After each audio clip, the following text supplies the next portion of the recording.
हरये परमात्मने प्रणक्लेशनाशाय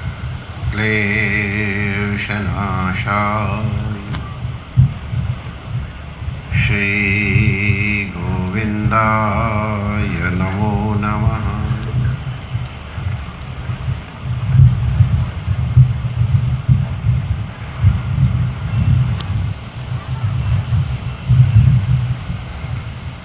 नारायण नारायण नारायण नारायण। श्रावण मास की हरियाली तृतीया, हरियाली पंचमी है, अमावस्या। तीज भी और पंचमी से बड़ी मुख्य है, इसलिए याद आ रही है। आज तो अमावस्या है और ये सोमावती होने के कारण इसकी महिमा बहुत अधिक विशेष है।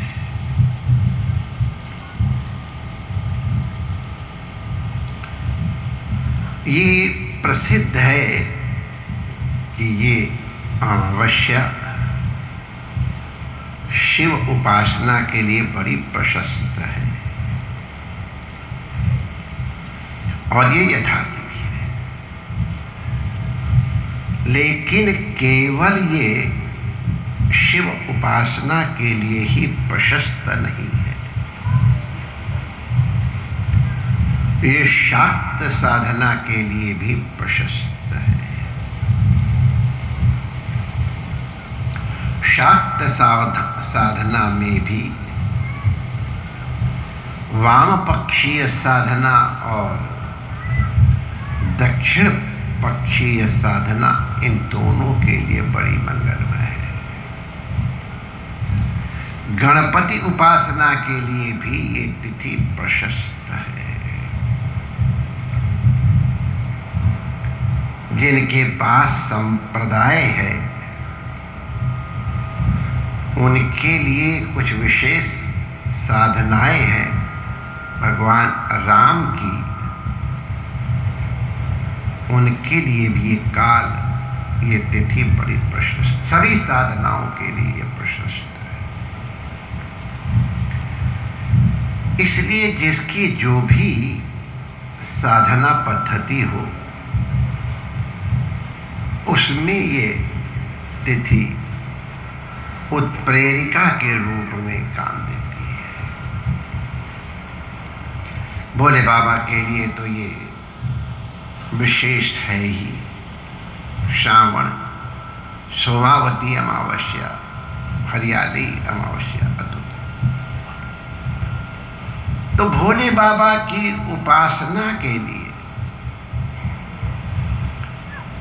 भगवान का अभिषेक तो सर्वप्रिय है ही, और हम लोगों ने कल विचार कर लिया कि जिस भी प्रकार से हम अभिषेक करें वो भगवान के दरबार में स्वीकृत है।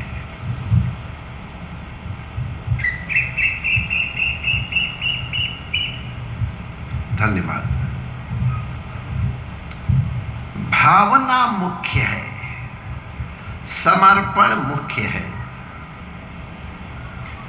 धारा भले कहीं टूट जाए अभिषेक के समय तो कोई बात नहीं है, मन की धारा नहीं टूटनी चाहिए। जिस किसी भी वस्तु से अभिषेक करना चाहे, जो उपलब्ध हो, यथोपलब्ध उपचार ही करे।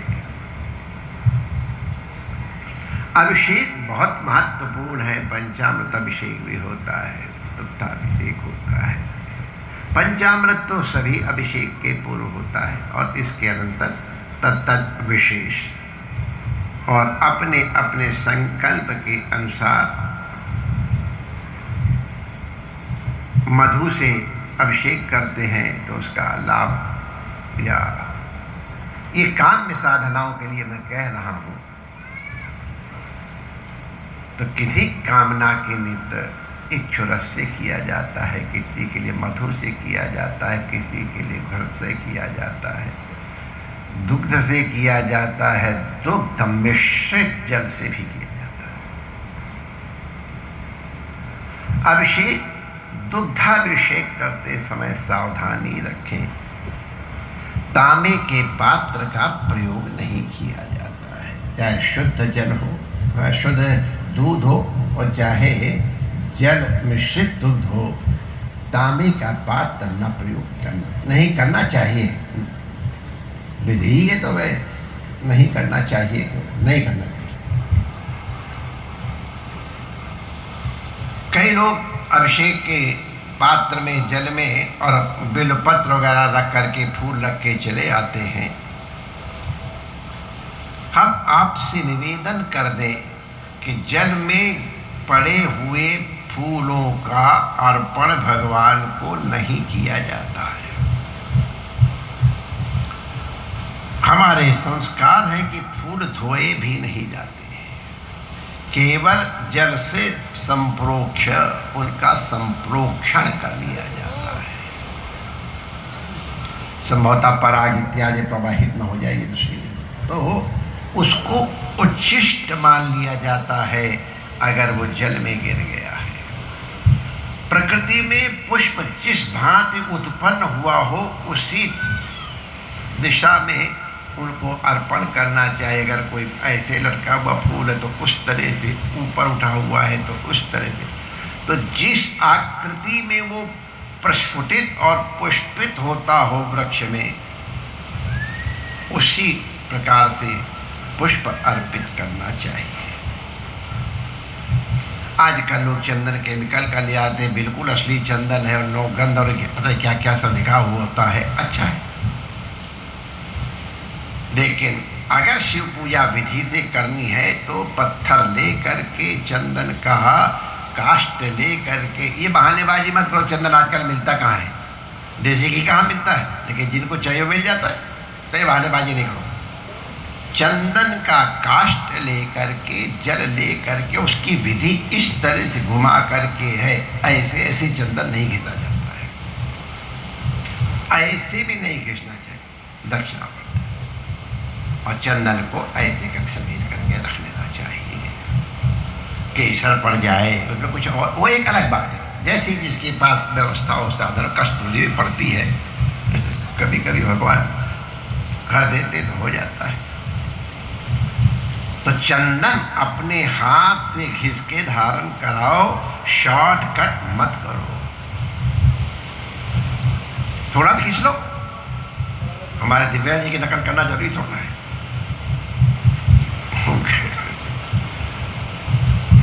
तो थोड़ा खींच लो, एक ही उंगली लगा दो, इस उंगली से त्रिपुंड लगाना है तो त्रिपुंड लगा दो, जैसा जिसका साधन। नहीं हो तो ये केमिकल लगाने के बजाय भस्म धारण करा दे, बोले बाबा खुश हो जाएंगे। केमिकल के बजाय भस्म धारण करा दो। अक्षत माने जो टूटे हुए न हो वो चावल, उनको अक्षत कहते हैं। तो जैसे तैसे चावल झोंक देते हैं, ये नहीं, देख लो और उनको प्रक्षालन करके। और हम लोगों के संस्कार हैं कि सफ़ेद नहीं चढ़ाते, चढ़ाओ ठीक है, तब कोई रोली डाल देते हैं, केसर डाल देते हैं, जो भगवान दे दे, उसको ऐसे पे ऐसे करके धारण करा। हमने देखा है श्रावण के महीने में धान को लेकर के अपने हाथ से एक एक दाना का छिलका निकाल करके, और जो अखंड चावल होते थे उनको चढ़ाते हुए हमने देखा है। उनकी संख्या निश्चित होती है, जिसकी जितनी इच्छा हो, जितना समय हो, तो उसके अनुसार। अब समय तो वैसे आजकल इतना ज़्यादा बिजी हो गया है आदमी कि उसके पास तो समय नहीं है, लेकिन वही प्रायोरिटी की बात है, जिनके पास है उस समय है ही समय। तो अक्षत टूटे नहीं होने, अक्षत माने क्षत न, और हाथ से एक एक दाना किया हुआ, तो इसके माने तुमने एक एक दाने में अपना हृदय अर्पित किया है भोलेनाथ को, ये ध्यान रखना। अक्षत कौन सा गाना था, ये मेरा दिल है, फूल नहीं है मेरा दिल है, तो ये अक्षत नहीं है, मेरा हार्ट है, हृदय, हार्ट है, अंग्रेजी वाले कहते, हम हार्ट कहते हैं। बिल्व पत्र को भी हमने देखा है, कई लोग यूं उठाया, झोंक दिया। अच्छिद्रई कोमलई शुभई, बिल्व पत्र झोंको मत, मन दो मन मत चढ़ाओ। अरे 1 चढ़ा दो, 3 चढ़ा दो, 5 चढ़ा दो, विषम संख्या में जितना हो, लेकिन एक एक बिल्व पत्र साफ करके पोंछ करके देखो, कटा फिटा न हो और बहुत टेढ़ा बना सुंदर, ऐसे अब बिल्व पत्र छांटो चढ़ा। बहुत लोग उसमें रक्त चंदन से राम राम लिख देते हैं, जिसका जो मन हो। तो वो और अद्भुत हो गया, क्योंकि शिव जी खुश हो जाएंगे, उनके ऊपर राम का नाम अगर अर्पित करोगे तो बहुत खुश होते, बहुत हैप्पी। पुष्पों के लिए मैंने निवेदन किया, भगवान भोलेनाथ को पुष्प बहुत प्रिय है। नाना प्रकार के सुरभित पुष्प धारण कराए भगवान विश्वनाथ को। नैवेद्य आदि तो भाव से आप करेंगे। बिल्व पत्र जो है, कोमलई शुभई अच्छिद्रई, ये सब, तो उसमें 3 पत्ते होते हैं। तो मध्य में रुद्र होता है, इधर विष्णु, इधर ब्रह्मा होते हैं। तो इसलिए रुद्र का स्पर्श करा के लोग, जिनको संस्कार है, वो भोलेनाथ को अर्पित करते हैं। जिनके यहाँ कोई नियम विशेष है, उनके लिए हम नहीं निवेदन करते हैं। सामान्यतः बिल्व पत्र उल्टा ही अर्पित किया जाता है भोलेनाथ को। सावधानी, झोंके नहीं लो। अरे हम आपसे क्या देख करके विश्राम नहीं, क्यों ले या अच्छा है, नहीं चढ़ा दे तो अच्छा है, लेकिन विधि से चढ़ाओ, प्यार से चढ़ाओ, लगे कि तुमको प्यार है। एक ही चढ़ा दो, 2 चढ़ा। मैं इसे एक शॉर्टकट बता रहा हूँ, दुरुपयोग मत करना। बिल्व पत्र अगर नहीं हो और मंदिर में साफ सूफ चढ़ा तो उसको धो करके और फिर चढ़ाया जा सकता है, लेकिन 11 बार से अधिक नहीं चढ़ाना। अब ये तुम्हारे ऊपर ध्यान रखना है। दोबारा धो करके बिल्व पत्र अर्पित किया जा सकता है। पुष्प भगवान को बहुत प्रिय है। भगवान के ऊपर चढ़ा हुआ जो निर्माल्य है, चाहे जल हो, चाहे अक्षत हो, चाहे चंदन हो, चाहे बिल्वपत्र हो, चाहे पुष्प हो, इनका उल्लंघन नहीं करना चाहिए, क्योंकि शिव जी के ऊपर अर्पित करने के अनंतर वो शिवमय हो जाता है। इसीलिए जब कोई लोग बिल्वपत्र इत्यादि लाते हैं तो नैवेद्य तो अपनी आप तो शिखा में लगा लेते हैं, जिनके पास शिखा है, और हम लोगों के शिखा नहीं है तो हम लोग कान में यहाँ करके ऐसे करके लगा देते हैं। सर्वोच्च स्थान दिया जाता है, निर्माल्य शिव रूप होता है, और उसी रूप में इसका आदर करना चाहिए, तिरस्कार नहीं करें। यदि बिल्वपत्र या निर्माल्य पैर के नीचे आ गया तो ये शिव अवज्ञा का जैसा होता है, शिव के अपमान का जैसा। इसलिए सावधान रहे, भगवान के निर्माल्य का उल्लंघन न हो, चरण से स्पर्श न हो। जहाँ जलधारा निर्माल्य की बह रही हो खुली, उसका भी उल्लंघन नहीं करते हैं, वहाँ शिव से अर्ध परिक्रमा कर लेते हैं। लेकिन जहाँ वो आवृत हो, ढकी हो, तो वहाँ फिर पूरी परिक्रमा भी कर सकते हैं। वैसे तो बोले बाबा सर्वतः पाणिपादम च सर्वतोक्षीशिरोमुखम है, लेकिन भगवान शिवलिंग के दक्षिण की दिशा में बैठ के उत्तर की ओर मुख करके अभिषेक पूजन करना प्रशस्त होता है।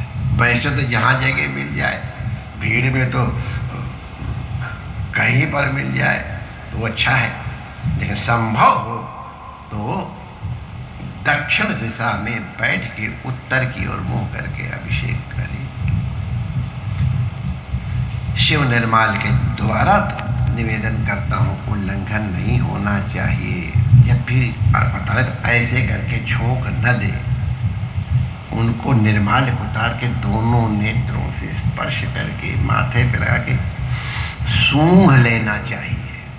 सूंघ लेने के अंदर उसका तेज हमारे अंदर आविष्ट हो जाता है, तब उनको विसर्जन करने का, फूल इत्यादि के विसर्जन का रूप होता है। तो उत्तरे निर्माल्यम विसर्ज्य माथे पर लगा। कुछ और बातें हैं। अधिक मास श्रावण का कल से प्रारंभ होगा। भगवान की बड़ी कृपा है। हमने सुना है युधिष्ठिर इस सोमावती अमावस्या के लिए बड़े इच्छुक रहे। अभी भी हमारे जिनको है हमारे पंजाब में तो अभी बड़ा गंगा को हरिद्वार में भर गई होंगी गंगा जी, क्योंकि और आज इस सोमावती अमावस्या की, श्रावण मास की, हरियाली अमावस्या की बहुत बहुत मंगल कामनाएं आपके हृदय में भगवान शिव शिवत्व प्रदान करें। इस कामना सहित आप सबको वंदन करते हैं। भगवती कालिंदी बड़ा अनुग्रह कर रही हैं आजकल। वाह वाह। घर की कोई लोग कहते हैं हमने कहा लो शिकायत क्या करना है, वो तो घर की पटरानी है। यही एक रानी ऐसी है जो गोकुल में माने ब्रज में भी रही है और द्वारिका में भी रही है, बाकी कोई नहीं रही है, अकेली सिंगल। तो वो द्वारिका में भी निरीक्षण करती, घर संभालती है, तो ब्रज में भी आ करके उनको देखना भाई कैसी व्यवस्था चल रही, क्या औरत इसलिए पधारी है। हमने आज बड़े प्रेम से पूजन किया। हे कालिंदी भगवती, आपका बहुत बहुत स्वागत। स्वागत क्या करें, घर तो आपका है, लेकिन हाँ जैसे मालिक घर में आता है तो नौकर जाकर सेवादार खड़े होकर स्वागत करते हैं। आपकी अपनी निधि है, आप अपनी निधि का निरीक्षण करने, आशीर्वाद देने में आई हैं, तो आपका बहुत बहुत वंदन करते हैं।